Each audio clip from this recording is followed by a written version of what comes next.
the bush. Do you want me to just pull forward a little bit more? Okay. And now that it's flown towards the equator, further up Africa, you're actually hearing a lot of other birds, but also the brown-hooded kingfisher, who is actually a resident kingfisher.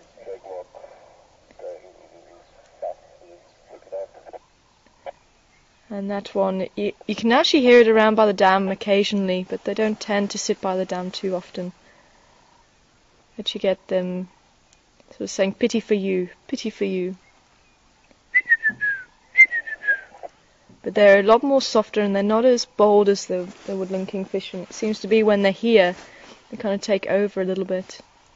And then you have some of, especially like the eagles, you've got the steppe eagle, who's a Palearctic migrant which crosses over the equator and heads up towards Europe, the steppe area in Hungary, and they do quite a large migration. But then you even get just a very, very small migration just from altitudes.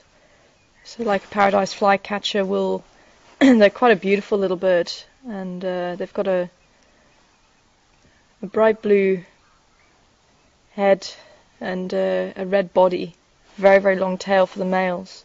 Beautiful, beautiful birds. Actually one of the first birds I saw here in South Africa, and I remember I was on the phone to my mum, and this paradise flycatcher sat outside my window, and I was absolutely, I wasn't expecting anything as beautiful as that. I don't know what I was expecting, but yeah. So I was describing this bird to my mum, and she's going, "Oh my word, that's awesome!" And my very first bird in South Africa. But they will change altitude in winter, and that can be in the same reserve. Depends on if you've got the mountains or not, or just flying to other part of the reserve or other reserves. Just depends on where they're living. Showing this baboon, looks like it's holding its toes. I can't see, is it? It's actually holding its toes. Which one? The baboon on the log. Oh, you've got that one. I thought you were just filming the one on the log. It just actually looks like it's holding its toes, trying to warm them up.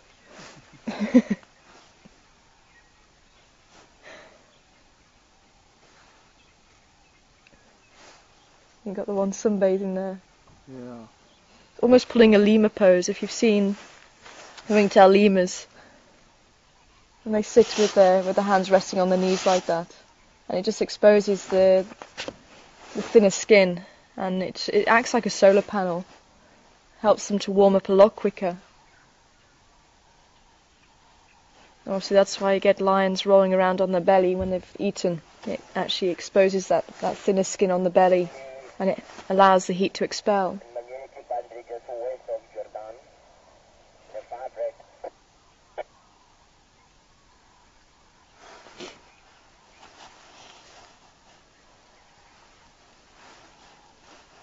And just for those of you who are joining us for the first time, or maybe you've just missed the first part of the drive, excuse me.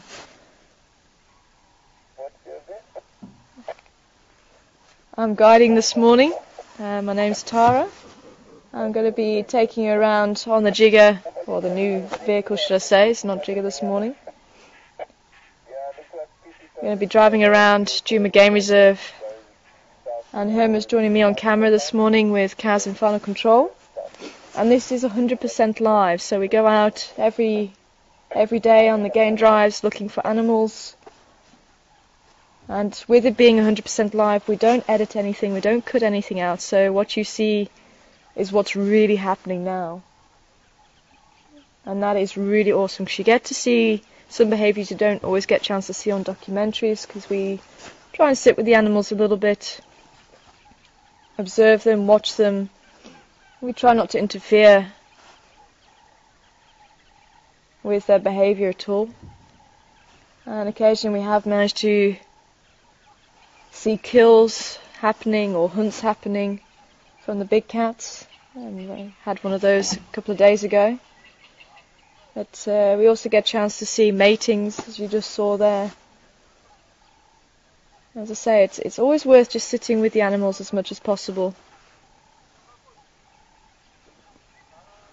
And sometimes they look like they're just doing a normal thing, sleeping or just relaxing, and then next thing, the whole thing changes. Maybe a leopard walks through, or maybe another animal of the same species walks through, and then you start getting males trying to face each other and start displaying to each other. And I say it can be very, very rewarding.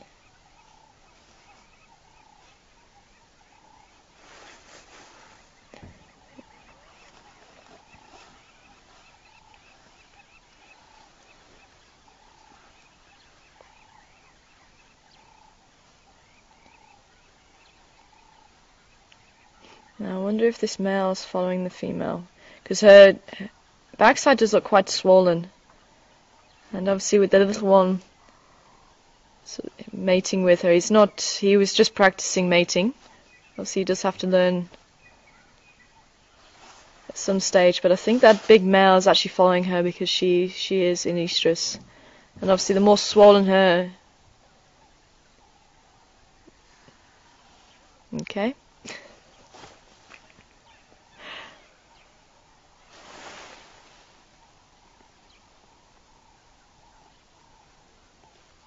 I think that was just a sign of dominance from the big male there. I think he was,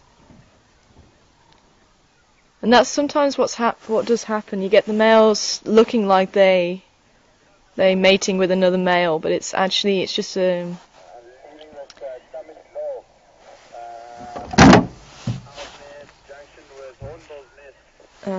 Sorry, I was just hearing a call about some other animals, but they're quite far off.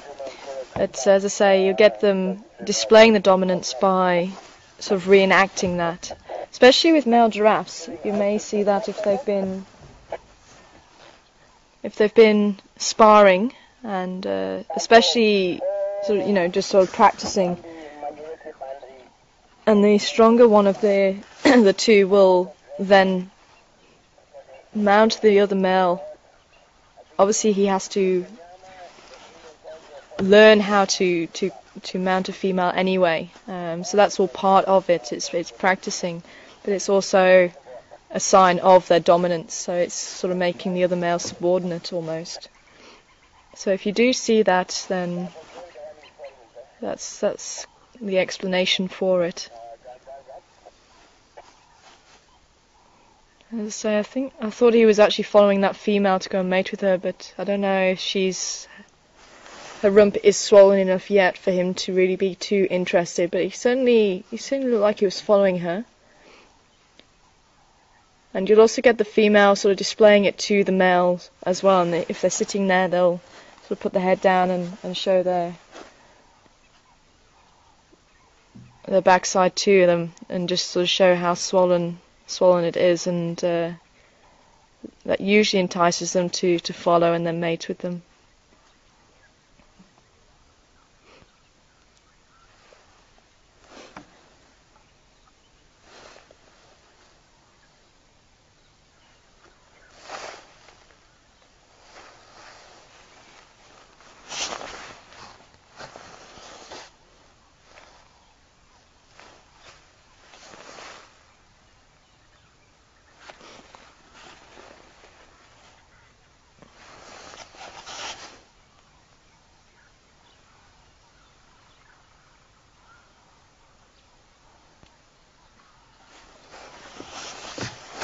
What these guys are actually doing.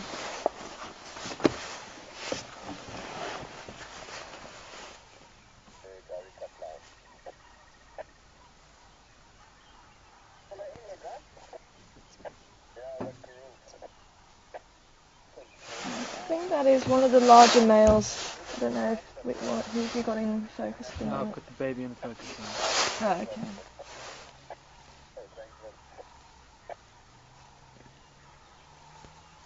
Oh, there, okay. So he's actually grooming himself. And again, grooming strengthens bonds, whether it be baboons or lions or the dogs wild dogs, anything like that. Anything where you've got a social network going on. Grooming is a very, very important part of that. Obviously, the benefit of it is that they keep their fur in good condition, the skin in good condition, because obviously they take away the parasites. Can get a meal from it. But one of the very big reasons is to strengthen the bonds between individuals. And quite often you'll get a subordinate going up and starting to groom a more dominant animal.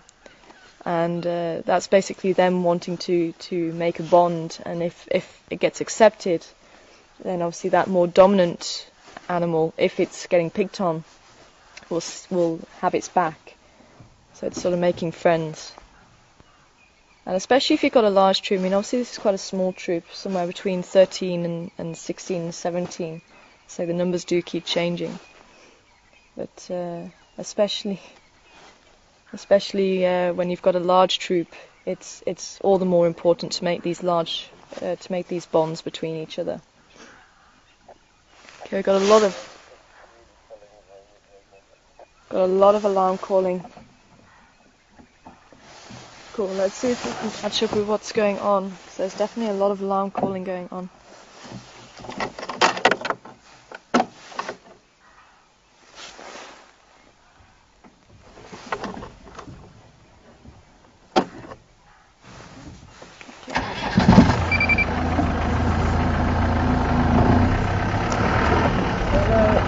With the alarm calling, these baboons haven't picked up anything. Let's look at the baboon in the tree.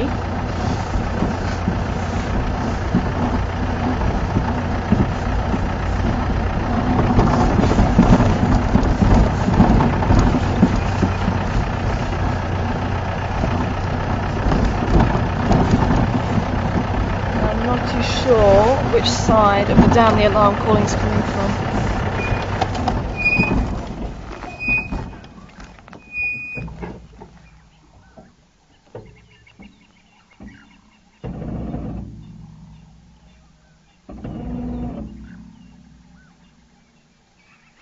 I think it was on the other side. I can't hear anything now.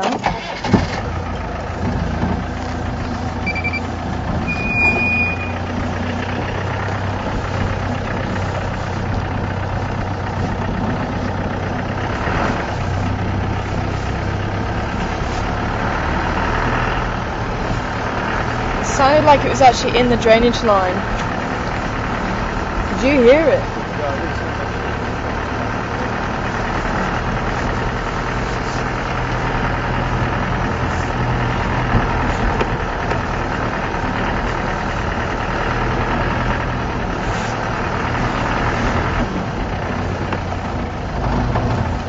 Cindy, I reckon this could be your cat that was on the damn wall.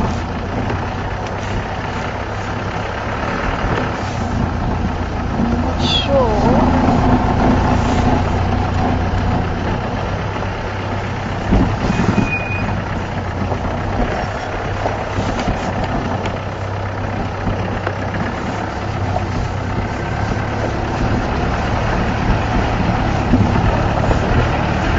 Is there any station around Twin Dam on Central Road? Yeah, we got the email there. It's on the unit plate.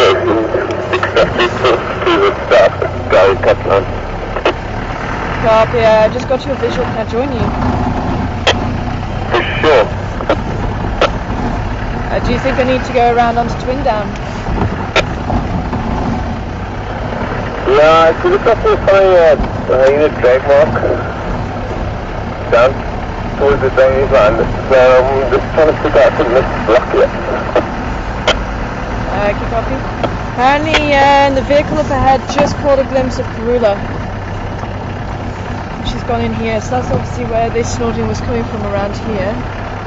Just need to find where that vehicle went in now. I think it was at the tracks there, actually. That was.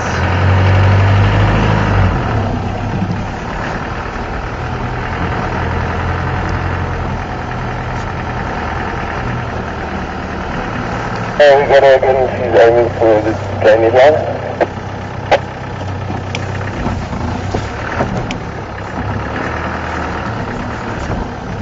Copy that, that should be within the next 1 or 2.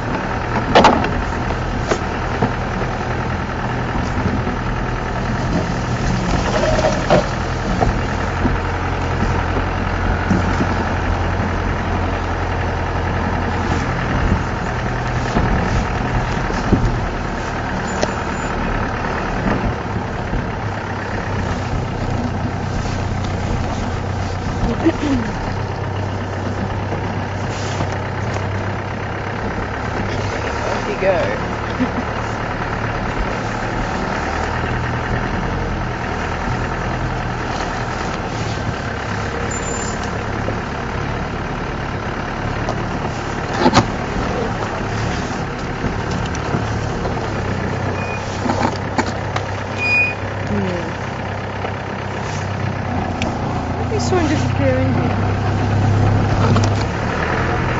Sorry? Can we?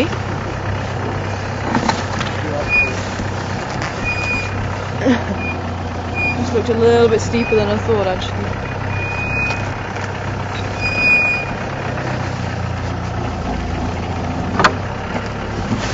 Just try and see if we can get it on a better angle here.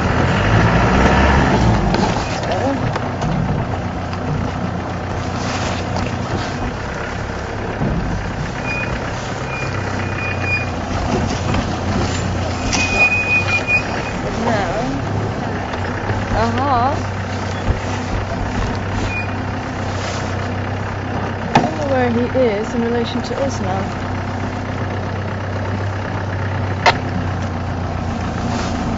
Confirm, is it Graham or Cooler?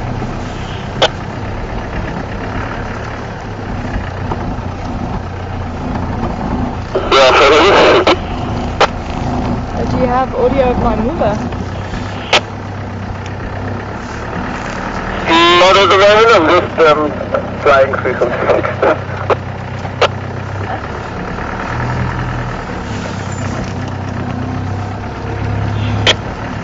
Copy, I thought I'd plug your marks in, but I think I'm off. I'm going through to Twin Dam now.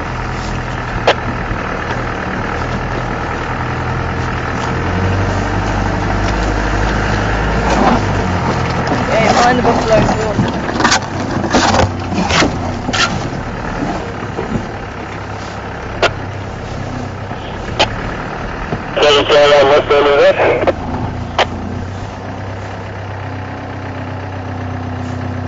Confirm, is she still in the drainage line? So I can't get visual of you? No, she's hitting the drainage line and going into fix stuff. Okay, copy. Okay, apparently she's going into... I can't get through a little bit there, but yeah, she's getting stuff on this time. Copy, I'll funnel through to Twin Dam and just see if I can relocate that side.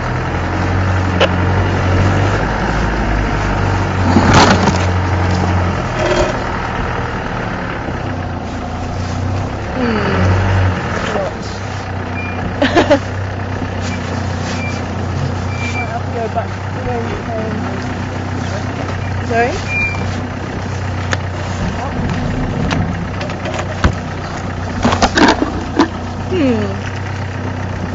I thought once we got into the drainage line we might be able to see him, but I think...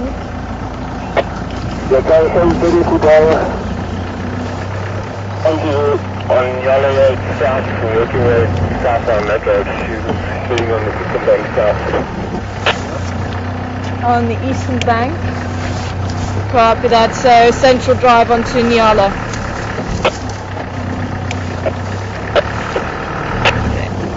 Then we need to turn around and go to Central Drive. It looks like she's more likely to go that side rather than Twin Dam. I thought she was going to... I'm from there, from Chitacabra down towards Milwaukee there. You think I'll be around for that position?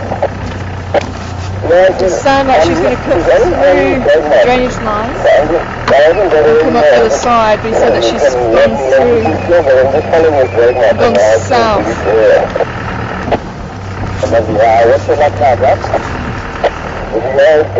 Okay, maybe through here. Okay, we'll go up and over again.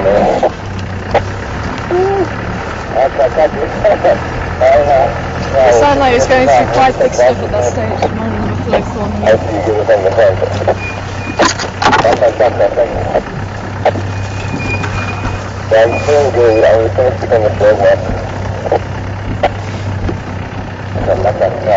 What do you reckon? I should be alright.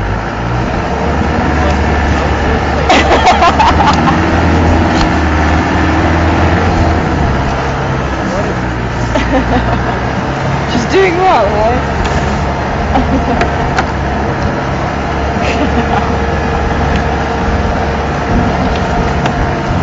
It's always nice to have a second opinion. It's always nice to have a second opinion.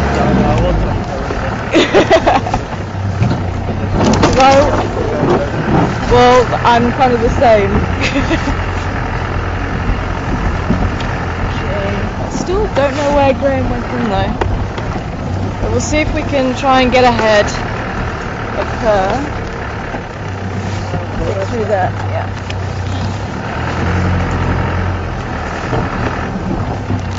Okay, sorry guys, it's just trying to take a bit of concentration to get through the bush.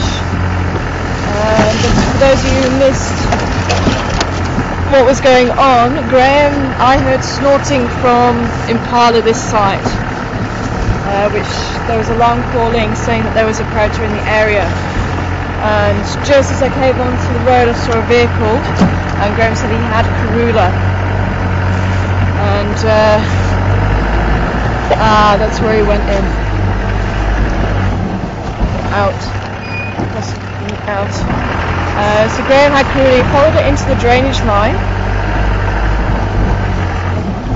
but he's lost, he said that it's got too thick and he's lost visual of her, so he suggested that we go down towards the next junction. Now he did say Nyala South, that area,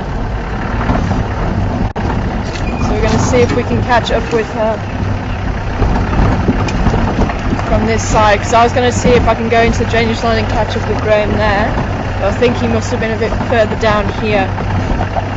He definitely scooted off quite quickly from where I saw him, and then I was going to go through up and over onto Twin Dam Road, so I thought what he was saying she was going to go through and up and over, but he's just said that it looks like she's going south. We're going to see if we can help catch up with her.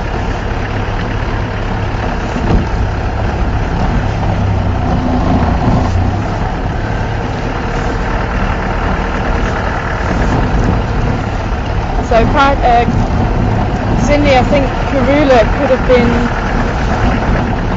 have been your cat on your down wall. Could possibly have been her. And she's been waiting.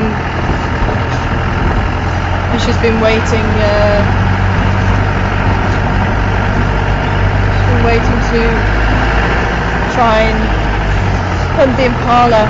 Sorry guys, we're going a little bit faster than normal. Just wanting to try and get around to that junction if possible.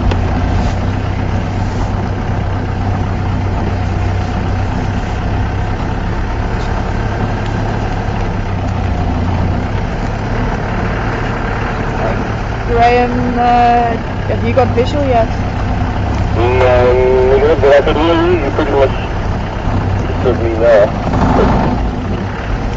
Okay, copy. I'm going to plumb it down onto the next junction. Okay, apparently we're about opposite Graham now. We're on Central Drive, and he's just opposite us. We're going past Hyena on the left here.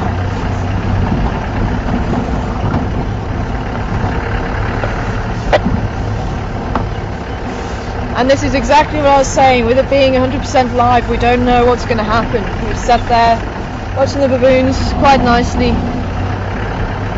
and all of a sudden we hear the alarm call. It's always worth trying to follow up on an alarm call. I think Graham was just ahead of me with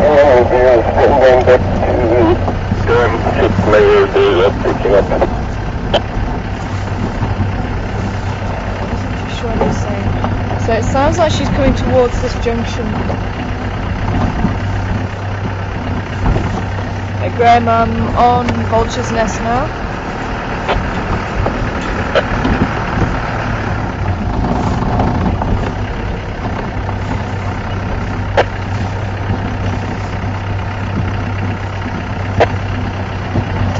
Okay, so I think he's still trying to follow her in the bush.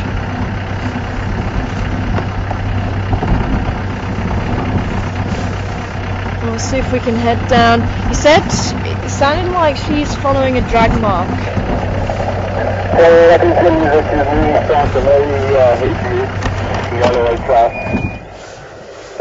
You can maybe hang around in the drainage line there. That's the direction she was headed. But I can hear the baboons all calling at the camp. I'm going to go check maybe avoid them. Okay, copy. I'll farm it down towards the drainage line with the junction Nyala South then.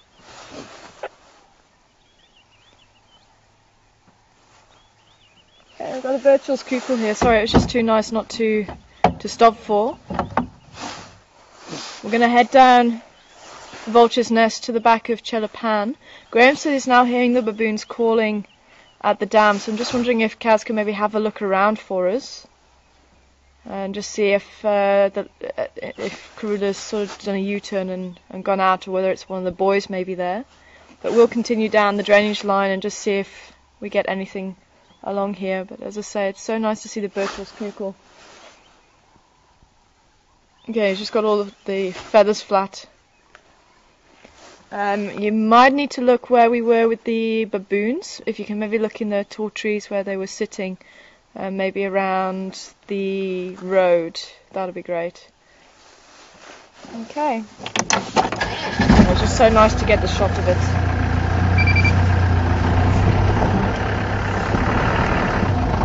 Were you able to close in on it too much, or not really see the red eye? Yeah.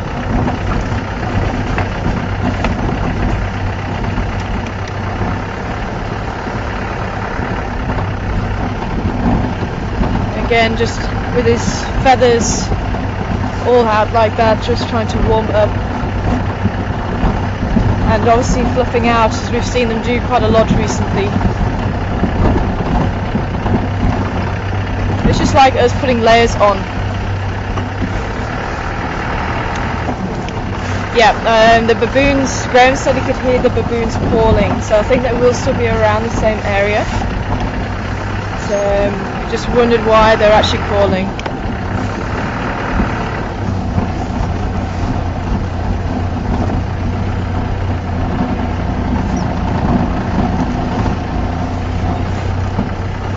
Oh, there's a diker in the road here.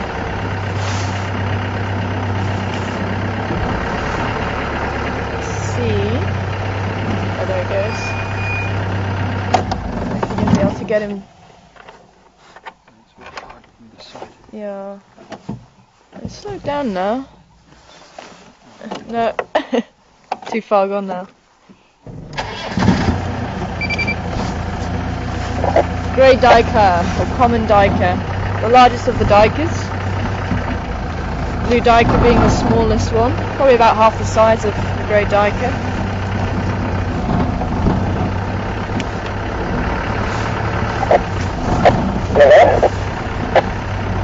Other than guys, did you live far on that area?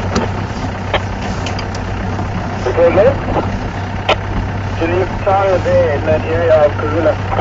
Yeah, she's working on Yellow Flat. I think I'm going to go back into that block and just try to pick up on that bit drag mark, because she's definitely driving what the front is, so she's definitely on the Okay, just getting in from... coming out of Central at the moment,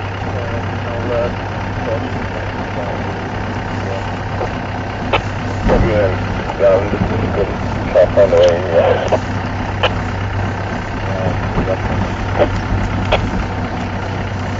Just to let you guys know, I'm halfway down Vulture's Nest at the moment, and I'll clamber back up to the other side.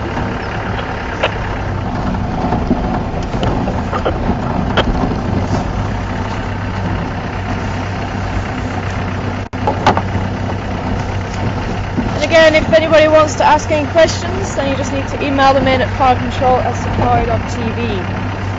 Just trying to keep a very close eye on what's going on out here. Graham seems to think that Karuna's actually following a drag mark, possibly from hyena or something. He said she seems to be quite intent on following it. So he's gone back into this block.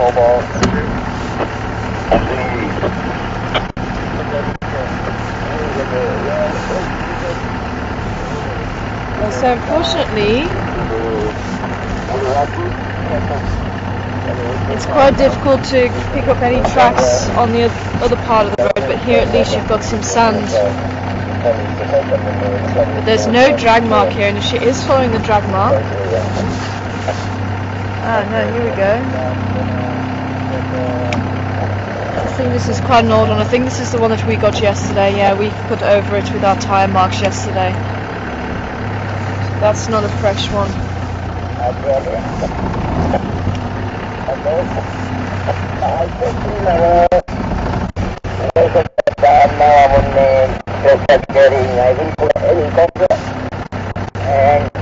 I left his home combi. The rest is coming from 3 minutes and then I think we get some breakfast along the other side here. like it's right here in the boundary, the way we got to I will be going this way then. Okay, perfect, yeah, we're gonna check okay, tapi, also one point for anyway, I'm a good guy, you're probably there, my next colleague. Now, I'm just going to see, I'm a city, and then 20, I'm a to the plane window. Okay, perfect.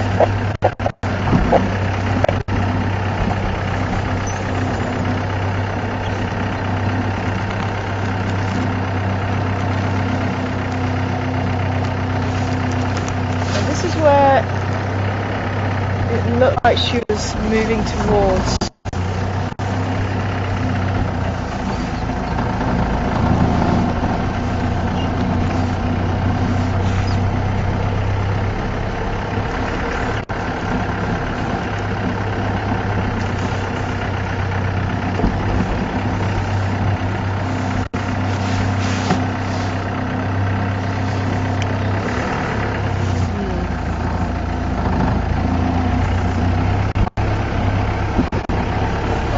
Check around the telephone just in case. Maybe she has come out there, but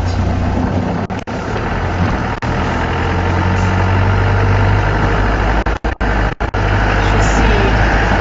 So at the end of the day, we can try and predict as much as we would like to, but the animals, they have their own minds. They do their own thing. So it could be that she has done a U-turn and gone back.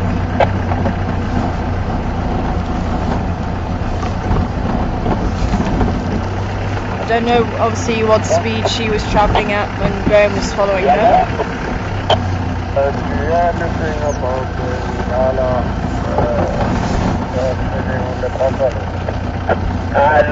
Looking, okay. I think it's better to ask Graham.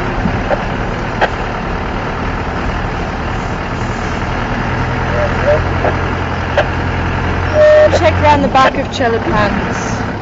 You never know, she might...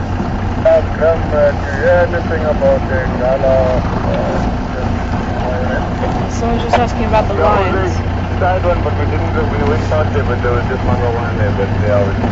This is the old drag mark that we had yesterday morning, and it was quite incredible. The drag mark looked like it started from Twin Dam, and it was dragged, it looked like it was hyena dragging something all the way up Twin Dam Road, and we followed it in here to the back of Chelapan here.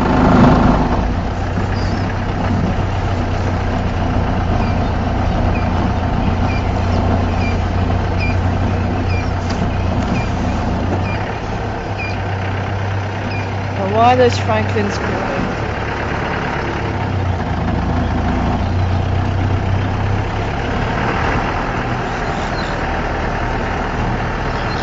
Quite far. Sorry? You see quite far into the water. That's what I'm thinking now. Because those Franklins, it wasn't their normal call, the territorial call. And that was somewhere at the back there where we have just been. But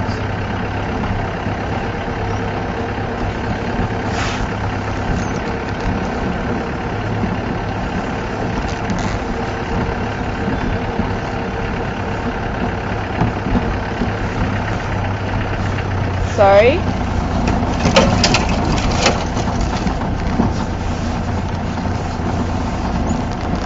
Yeah, we were still on the Twin Down Road that I was explaining about the drag mark, and now we're at Chelapan, and now we're at the back of Chelapan now. We're going to see if we can look into the drainage line.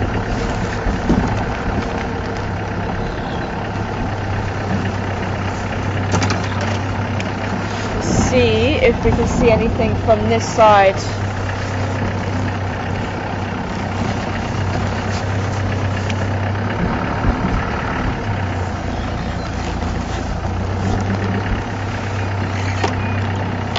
See if we can hear anything from the Franklin again.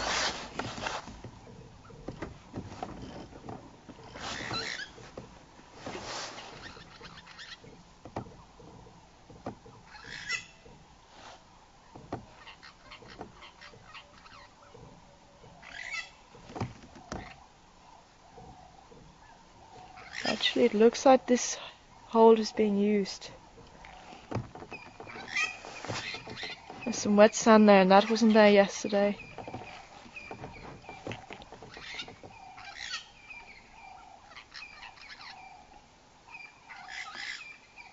It certainly looks like there's a new pathway into this hole.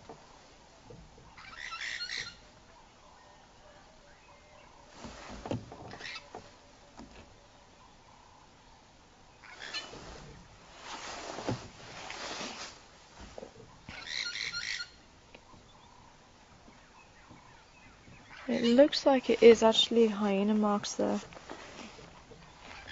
I don't want to climb out and have a poke around it just in case it is being used and if they've got pups down there. I'll say definitely that mark just at the entrance there is very, very new. And if any of you were watching yesterday, we actually did the same shot. There was a lot more tracks over, sort of crossing over that way. But now you've got actually almost like a channel going into the hole rather than going across like yesterday, and these certainly look fresher. So somebody's been using it.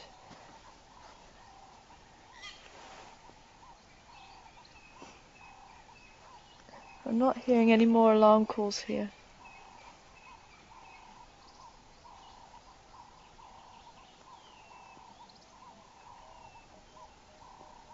We can maybe go and try Nyala South just from the junction and just see how far we go, but I think we do get a bit of signal breakup there. But otherwise maybe we can try Battalier. But I am just wondering whether she has done a U-turn into the block.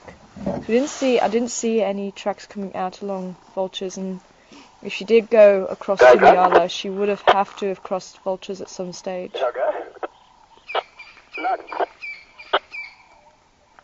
not yet.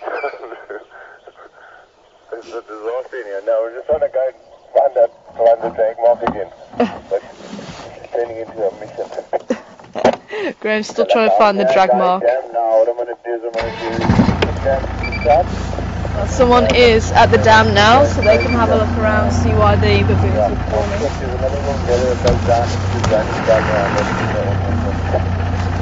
I think we'll definitely have to keep a watch on this hole, maybe see if we can come back on one of the night drives and just see if anybody is actually using it or whether they're just walking past it, but just purely from that change in the pathway, it definitely looks to me like it's been used.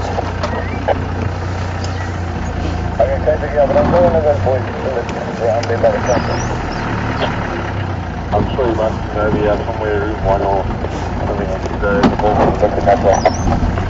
Oh, we've got the crested barbets in the trees here. I don't know if you're going to be able to see past the bush.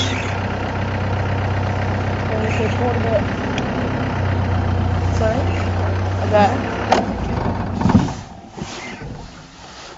Quite a beautiful little bird.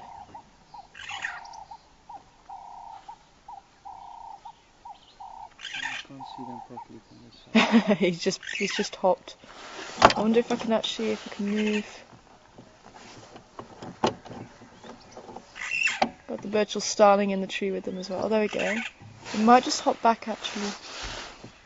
Barbet's also having the zygodactyl foot with the 2 toes forward and 2 toes back. Just helps to hop around the trees a lot more easily. There you go. It looks like it could be a pair.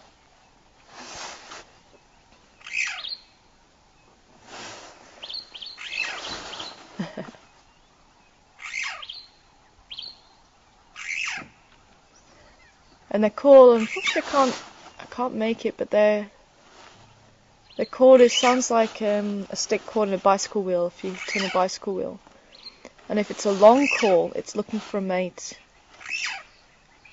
And as soon as they find a mate, and they've mated, the call becomes much, much shorter. And I actually saw it, I thought maybe it wasn't true, but I actually was lucky enough to see 2 crested barbets mating, and he'd been calling all morning. And as soon as the mating occurred, that call was much, much shorter, so it is very true. And they immediately started looking for a nest site.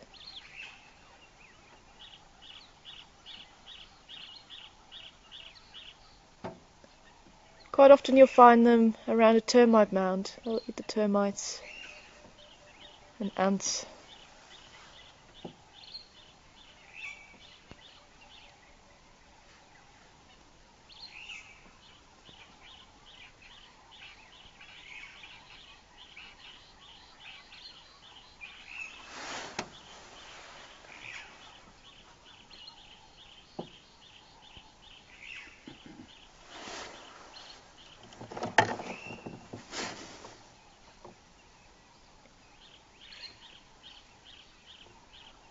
Yeah, the other one's just further down in the tree, sort of bobbing around in the branches below.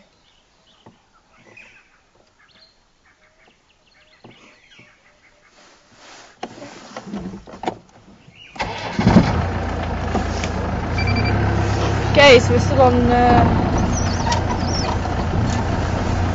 Karula Trail, hopefully.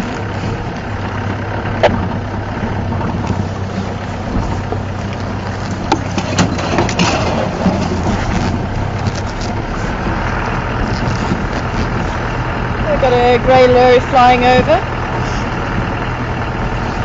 Grey go-away bird. If he was in shot or not. Okay, I'm going to go back into the drainage line, I think. There's someone else is looking around the dam. And it's quite nice when you've got 2 or 3 of you to cover a larger area, all the possibilities. Because obviously if you're on your own, you've got to try and cover all the possibilities, and you might be at the wrong place at the wrong time. You might be at the right place at the right time. But if you've got 2 or 3 of you, then you can say, okay, well I'm going to pick this side to look, the other person can pick the other side to look. So it can be quite beneficial. So it sounds like Graham is still battling in the bush there, trying to find the drag mark. It's getting quite thick where he is now. And the other vehicle is just pulled up towards Gowrie Dam, and if the baboon's still around there calling, then hopefully that will be able to alert him. But it sounds like maybe one of the boys is still around there, so it might be worth trying Gugu Road at some stage. So I still want to try and go up towards Buffelshoek Dam and have a look around there. But we'll have a quick look on Yala Road South and just see if we can drive through. But as soon as we start getting a bit of signal break, we'll turn around and come back. And for those of you who are just joining us, my name is Tara. I'm your guide this morning. We've just been trying to look for Karula, who's one of our resident female leopards. Just hoping to try and get a glimpse of her. So we're going to try and carry on following up. But probably be moving towards Buffelshoek Down and seeing if there's anything around there. And this morning we have Herman on camera with Caroline in front of control. And if you would like to ask any questions, then you can send your questions through to filecontrol@safari.tv.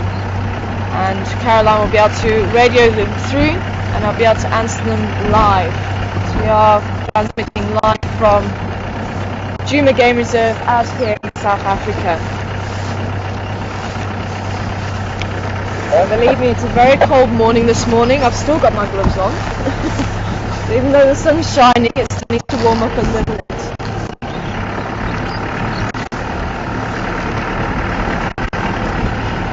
Okay, we've just got around the back of Chelapan now, so we're just at the start of Vulture's Nest. We're going to be taking the split off to the right in a few moments, which will lead us on to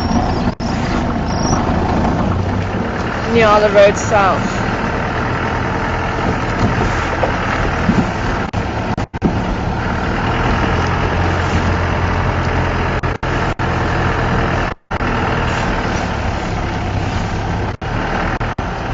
Or did I go past another? I was going to say, confusing myself now. Okay, so we've got Vulture's Nest straight on and we're going up Nyala Road South. Just in case you missed any of the tracks, you should dig this way.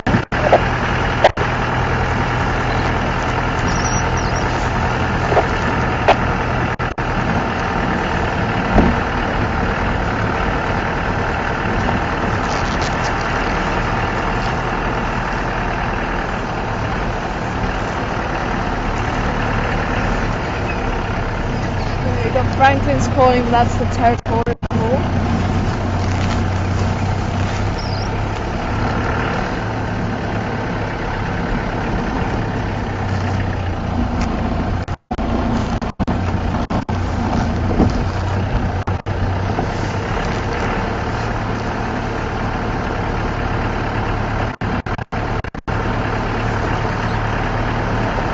Car coming. Standing by. Good morning. What's the last time?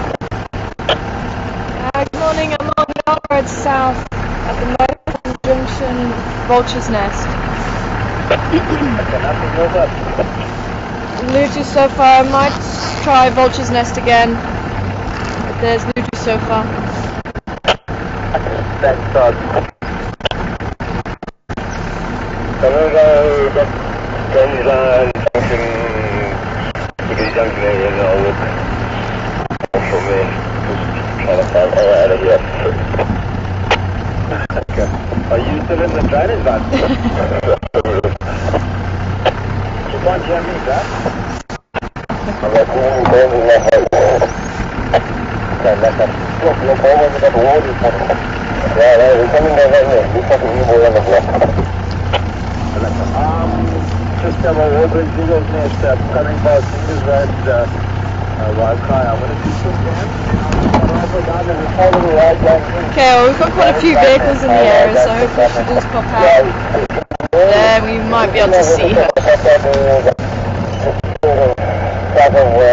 It's been a long time since we've been seeing Karula. It'd be very nice to try and see if we can.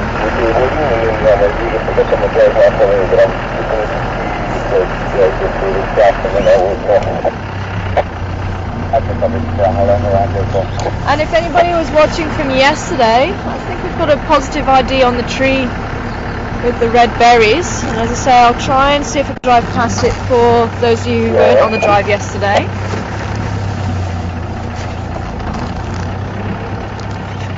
Thank you very much to everybody who sent emails in. with your thoughts. I really appreciate it. So some people thinking it might have been a magic berry, it's called a magic berry or mystical berry, but I think from the website that I was sent, it looks like it's found more in the western part of Africa rather than southern Africa, and I've not been able to find it in any of my books for the trees down in both areas where my old reserve was and also this reserve. So I've not really been able to find much down here with the even with the same genus. But when I dug a little bit closer, I actually realised it probably is the kubu berry that I was talking about. My stroxylon, and unfortunately I can't get my tongue around the next part, but it's Aethiopicalia. I think that's how you say it, but I'll definitely put up the Latin name on the web page. It's one that it did have a genus, I think it was Cussonia to begin with, but they've changed the genus to my stroxylon. And all the characteristics, so I obviously went back and got the babblers calling here.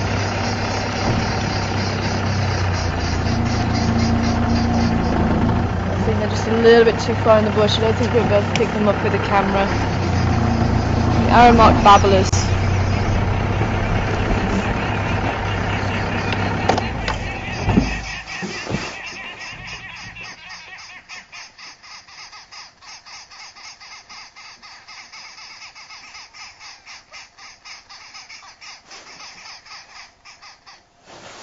It's just quite nice just to listen to them. I don't know are you able to hear them, Caroline?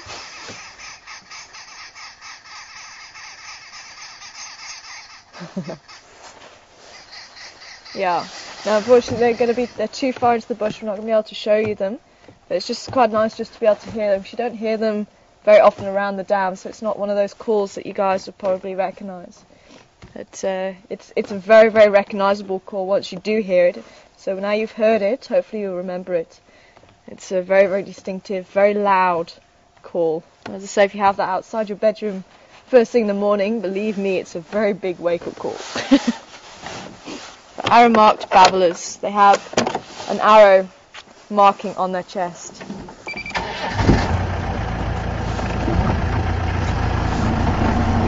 So yes, I'll see if I can try and drive past that tree, but just to give you guys some feedback on that. But thank you very much to everybody. I know some people are asking about the Transvaal milk plum, the Englerophytum Megillus montanum, and we had that a lot on my old reserve, and the leaves are much darker green on top, and they've got brown hairs underneath, and its other name is called a stem fruit or stumfra in Afrikaans, and the fruit actually goes down the side of the branch rather than sort of where the other fruit grows off of stalks and things like that. It actually goes down the side of the branch, so it looks very, very different to the kubu berry. One of its other names that I found was that it's being called the Highveld kudu berry, as in the antelope. I'm hoping we're alright with the signal at the moment. We're going through a bit of a dip here.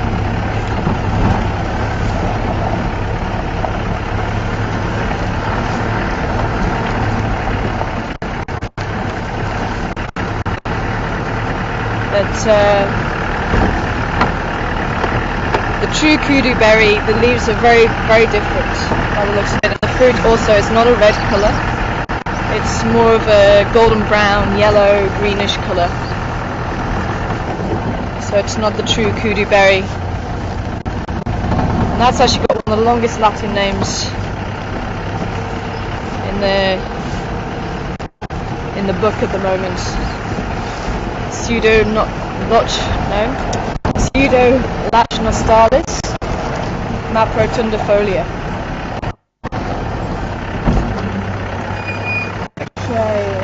now it's central.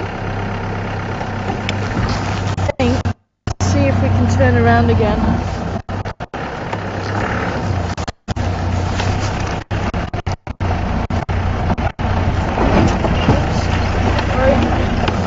Sorry. Didn't see that higher bit.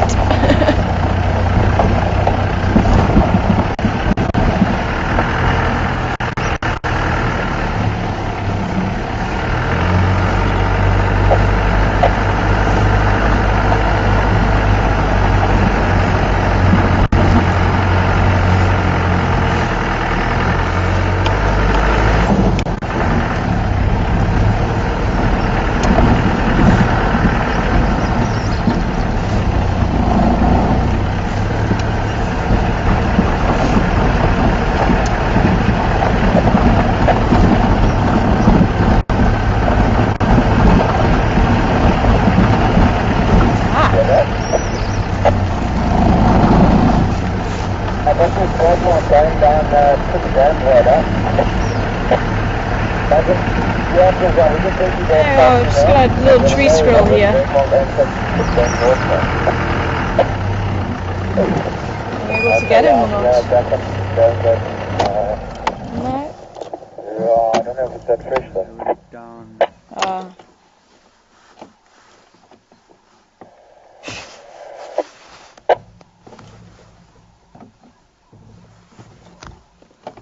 Did you hear me? I thought it might just come back if we were stationary enough. There we go.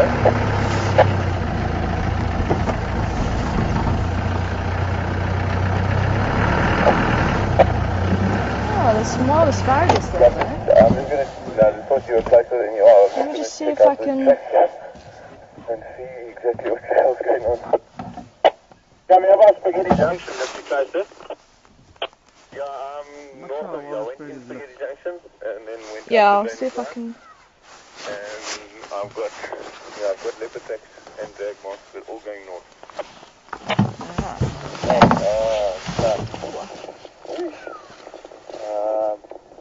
Thanks, bro. I'll turn around, I'll come there and check Spaghetti Junction out.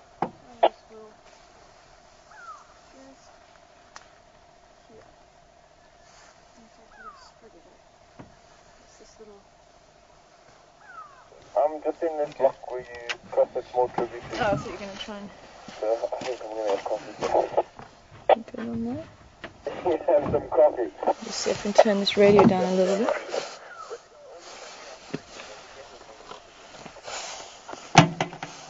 So that's what it looks like. I say it's quite well hidden in there. It's actually that little squirrel that, if it probably hadn't seen the squirrel, I wouldn't have been able to see the asparagus, but you can see it's very, very fine if I move out the sun. Very, very fine here. But what you can't see, and it's not on this part of the plant, but the further down the plant you go, the more it gets a lot more thorny. But they're very soft thorns, if that makes any sense.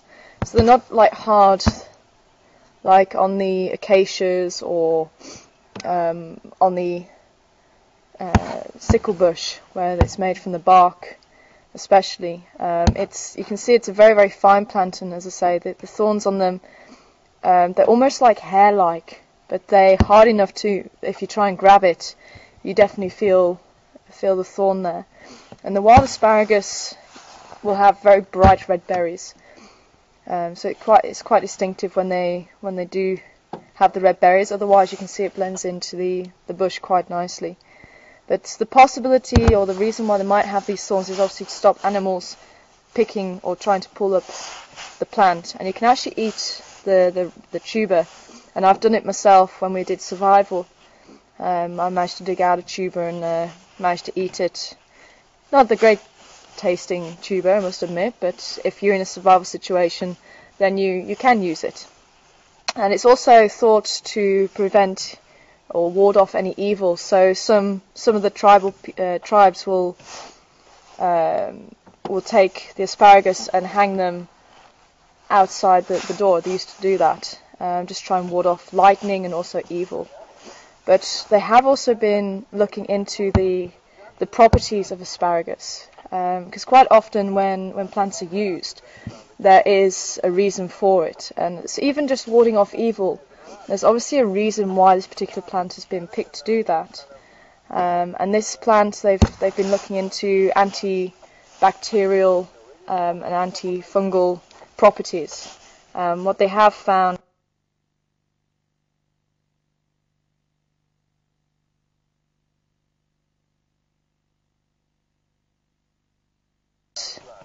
any problems from food poisoning, for example.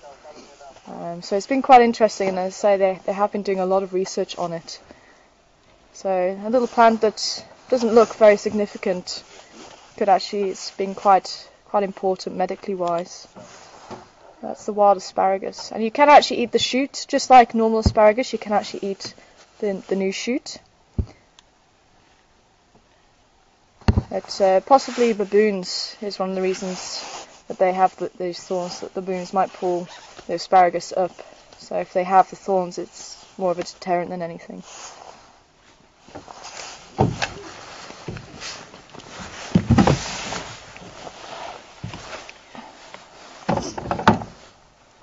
That's one plant I wasn't expecting to find here.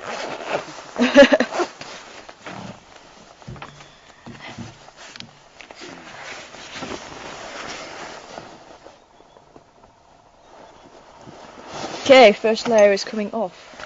That's my layer though. Is it?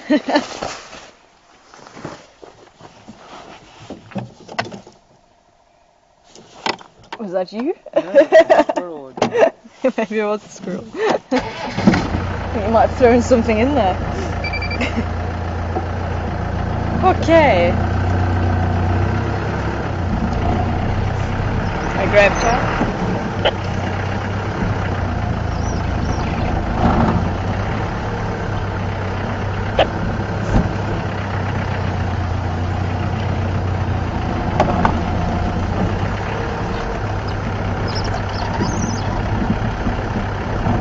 Okay, we're going to go down Vulture's Nest again, just in case.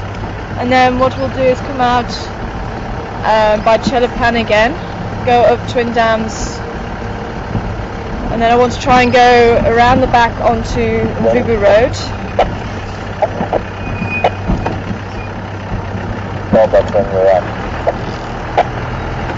And then up towards Buckles Hook. Okay.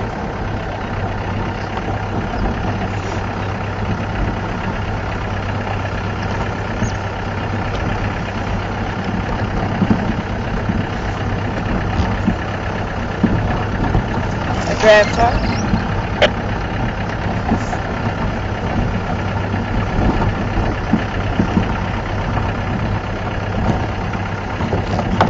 Sounds like they may have some tracks somewhere, but I'm not too sure where it was they had them.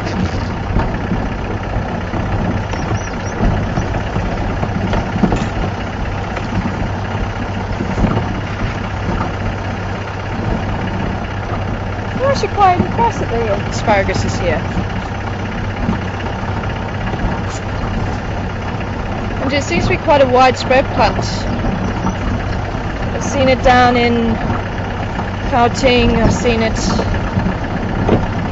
up in Limpopo, now I've seen it down here, so it seems to be quite a fairly widespread, and that's also possibly why it's been used a lot.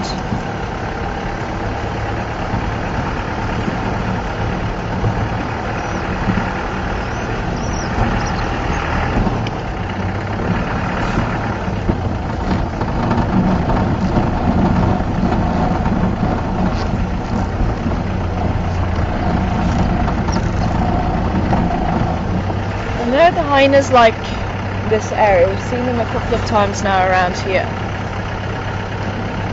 And if she's following a drag mark, it may have come back here.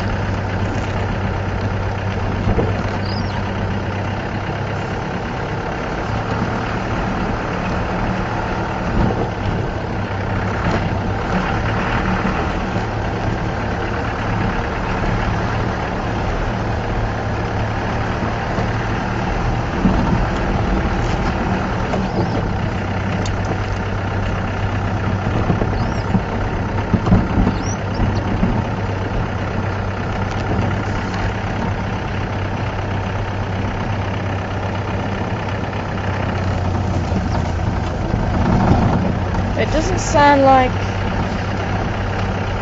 the baboons have been calling anymore.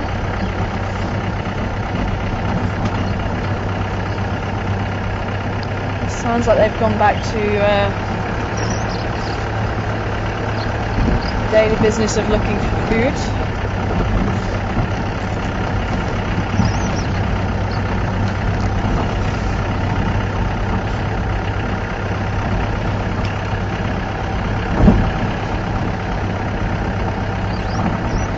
Quite interesting to know if there's any other asparagus parts of the family elsewhere across the world, and if they also have similar properties to the wild asparagus here. If there is anybody watching and you're interested in the plants, quite interesting to hear if it's part of the genus that has these properties, which it quite possibly could be. Whether it's the same genus across the world or whether there's a different genus.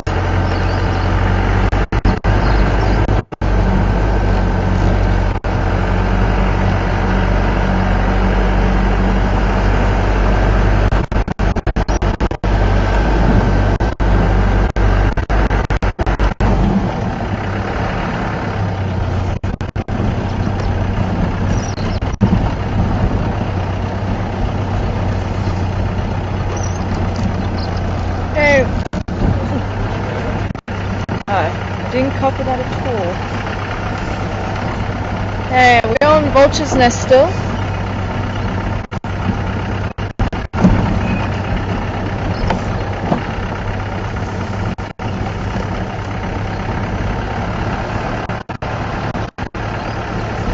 It does look like the vultures are making a new nest in the Jackaberry. I haven't seen them there yet this morning. It's nice to know they're still going to be around the area nesting.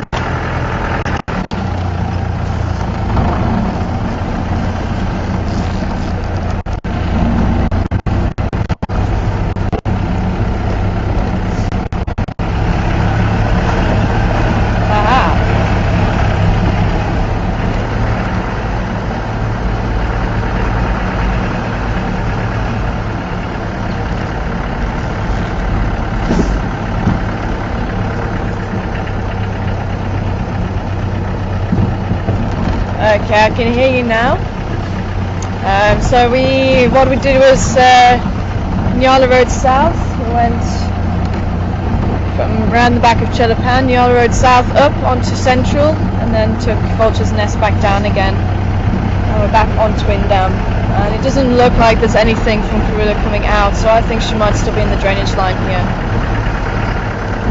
So we're gonna continue up Twin Dam this time and head up towards to Mvubu Road and see if maybe one of the boys is out, and then head down towards Buffalo's Hook Dam and maybe head down towards Gwari Pan and see if we can find any of the rhinos down there too.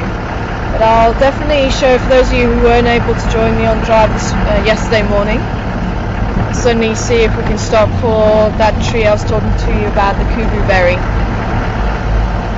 As I say, with there being quite a lot of different trees here that I've not met before, it's almost like meeting friends again when I do find, like, the asparagus. And what threw me yesterday was that this tree looked very similar to a kubu berry, but I just wasn't expecting to be here at all, so I thought, okay, well, it's obviously one that I don't know. Turned out to be pretty sure that it is the same.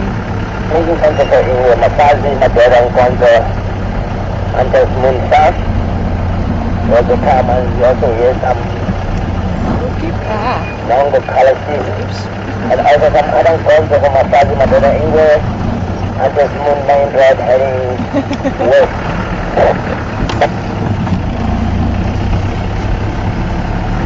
Just passing Graham on his drinks break.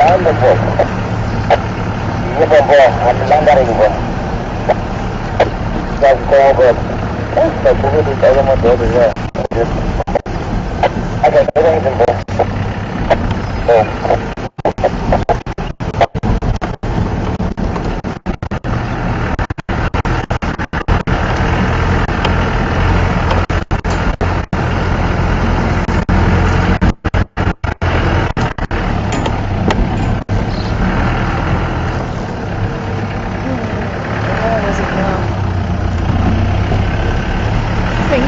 I think it might have just passed that tree.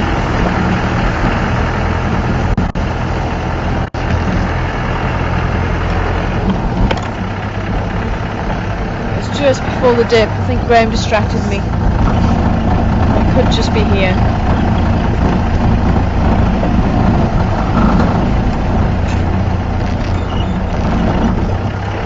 I'm just keeping a lookout here just in case Cruiser does pop up.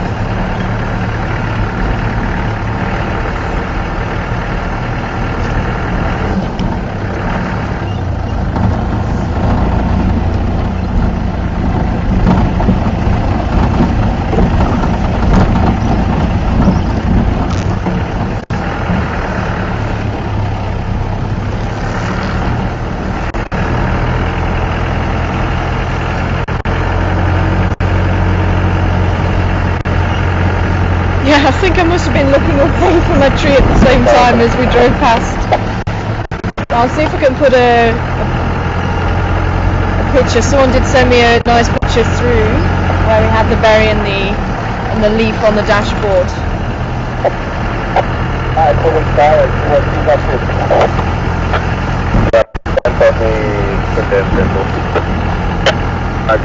Yeah, okay, I'm gonna go check and figure that out. Sorry? Yeah.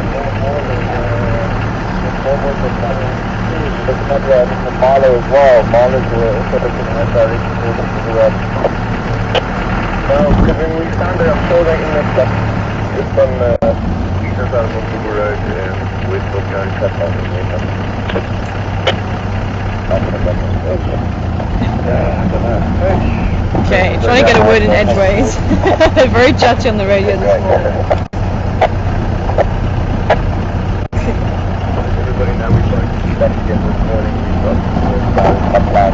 Okay, I'll see if I can let them know what I'm doing later on. So yeah, as I say, I'll try and put that picture up on the Ning page and the Facebook page. But for those of you who are just joining us, we are coming to you 100% live from the African bush. This is real time. We did just miss seeing Karula, I think, by seconds. We had the impala shouting. We've got the baboons up ahead again now. And as we got there, we saw Graham disappearing off into the bush. So we tried to follow, but he went through quite thick stuff, and I think we just missed him. And Karula carried on, but we're not sure now. We've been driving around trying to see if we can get tracks, because that's basically what you do. Once you've found an animal and you've lost it, you try and relocate. And you try and pick the roads where they might go on, and try and predict where they might come out. Have a quick look at these baboons again.